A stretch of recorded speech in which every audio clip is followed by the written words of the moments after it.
মন্দির দর্শন করতে করতে কখন যে বেলা গড়িয়ে গেছে আমরা কিছুই টের পাইনি। তাই মন্দির থেকে বেরোতেই প্রচণ্ড খিদে পেয়ে গেল। পান্ডা আগে থেকেই জানিয়ে রেখেছিল আমাদের শুকনো প্রসাদ দেওয়ার পাশাপাশি জগন্নাথ দেবের ভোগও আমাদের হোটেল সোনার বাংলাতে পৌঁছে দেবে। তাই তার জন্য অপেক্ষা করতে রাখলাম এবং কিছুক্ষণের মধ্যেই তা এসে উপস্থিত হলো। প্রথমেই বড়দের মধ্যে প্রসাদ বিতরণ করলাম।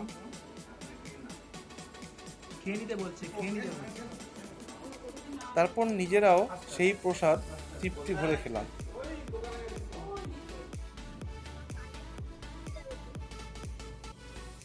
হাতে মাত্র আজকের দিনটি সম্বল, তাই আর দেরি না করে সবাই মিলে বেরিয়ে পড়লাম আশেপাশে জায়গাগুলো পরিদর্শন করার জন্য। প্রথমেই গেলাম পুরী বিপত্তারিণী মন্দিরে। এখন বাজে 11:15 আর আমরা সাইট সিইংয়ে বেরিয়েছি। বিপত্তারিণী চণ্ডীবাড়ি প্রথম আসলাম। ভিজিটিং আওয়ার্স 11টা অবধি ছিল, আশা করি বন্ধ হয়ে গেছে।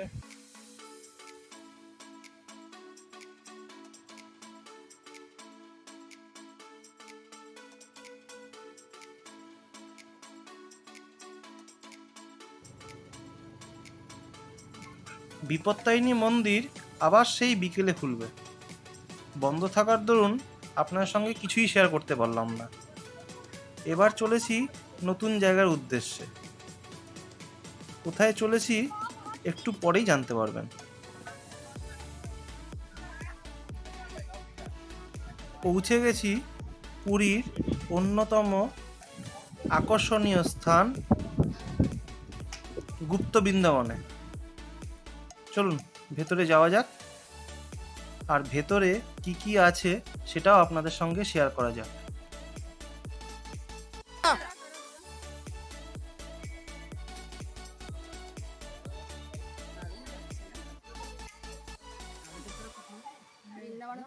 কোনটা স্পেশালি ভালো লাগছে বলতো? সব ফুলগুলো যখন এসে পুরো ঝড়ের মতো এসে পড়ছে না, ভালো লাগে।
পরবর্তী গন্তব্য হলো তোতাপুরীর আশ্রম।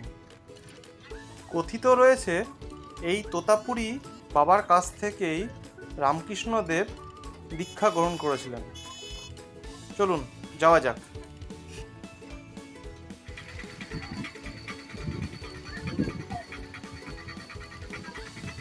এবার আমরা পৌঁছে গেছি তোতাপুরীর সামনে। একটু চড়াই আছে, চলুন সামনের দিকে যাওয়া যাক।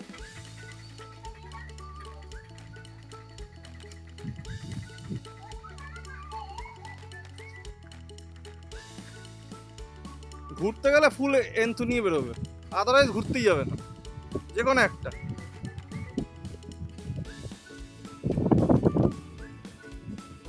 রাস্তাটা জাস্ট অসাধারণ। আয় চলে আয় চলে আয়।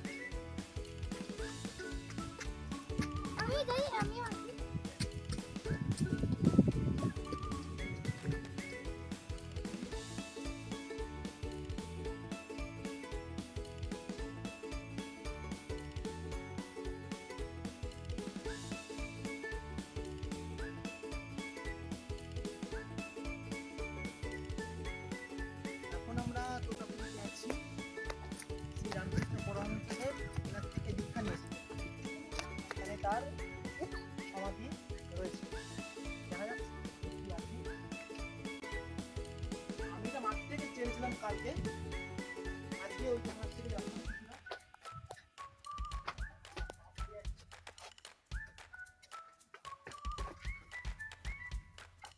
ওম নমঃ শিবায় জপ করো 100।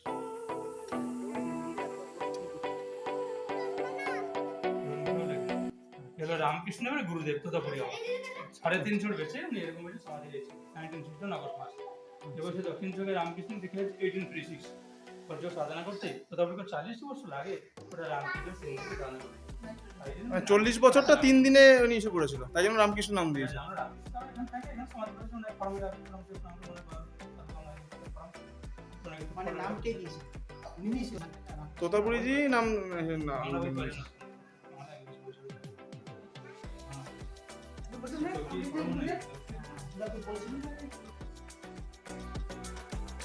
তোতাপুরী বাবার মন্দিরের পাশেই এক বড় শিব মন্দির ছিল। এর পরের গন্তব্য ওখানেই। সবাই মিলে গিয়ে শিব ঠাকুরের সামনে আরতি প্রদান করলাম।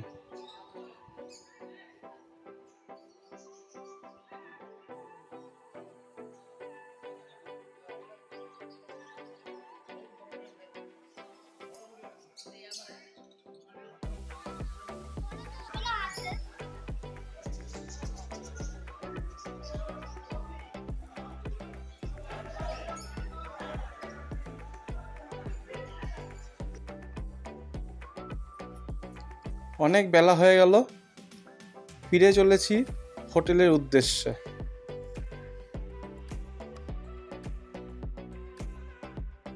কিন্তু এখন আর হোটেল ঢুকতে ইচ্ছা করলো না, তাই বিকেলটা সমুদ্রের পাড়েই কাটিয়ে দিলাম। ভেবেছিলাম একটু স্বর্গদ্বারে যাব, টুকটাক মার্কেটিং করব, সেটা আর হয়ে উঠলো না। সারাদিন রোদে ঘুরে ছেলের শরীরটা একটু বিগড়েছে, তাই আর মার্কেট যাওয়া হলো না। বিকেলে সমুদ্রের পাড়ে হাওয়া খেয়ে হোটেলে ঢুকলাম। সন্ধেটা ঘরে বসে টিভি দেখেই কাটিয়ে দিলাম।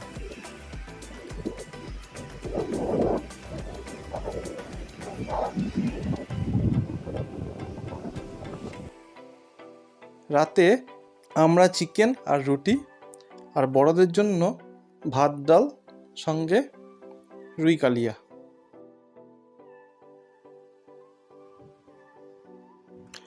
আজ সফরের শেষ দিন। ঘুম থেকে উঠতে একটু লেট হয়ে গেল, আর উঠেই শটান চলে গেলাম সমুদ্রের ধারে, শেষবারের মতো সমুদ্রকে বিদায় জানাতে।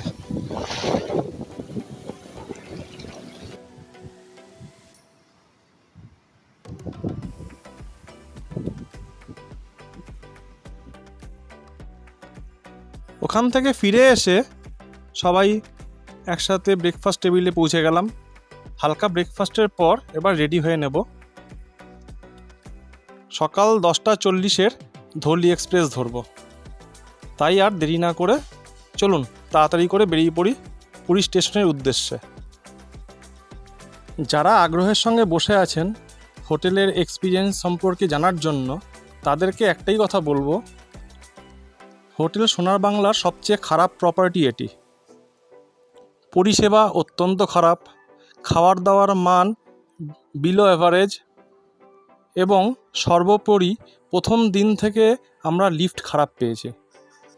তাই বয়স্ক লোকদের নিয়ে বারবার ওঠানামা করতে বেশ বেগ পেতে হয়েছে।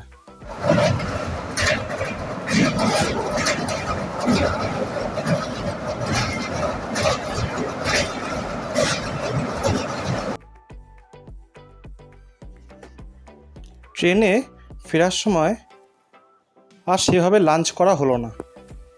খাওয়ার কোয়ালিটি নিয়ে যথেষ্ট সন্দেহ থাকায় আমরা লাঞ্চে তেমন কিছু আর অর্ডার দিলাম না।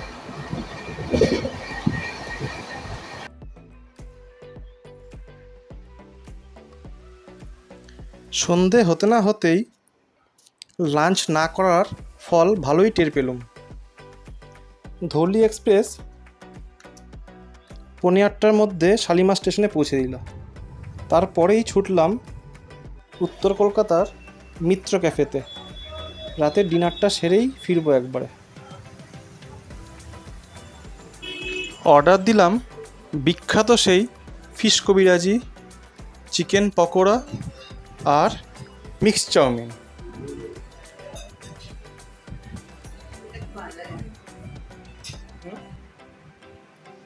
এখানকার ফিশ কবিরাজি আহা, জাস্ট অসাম। কখনো এলে অবশ্যই ট্রাই করবেন।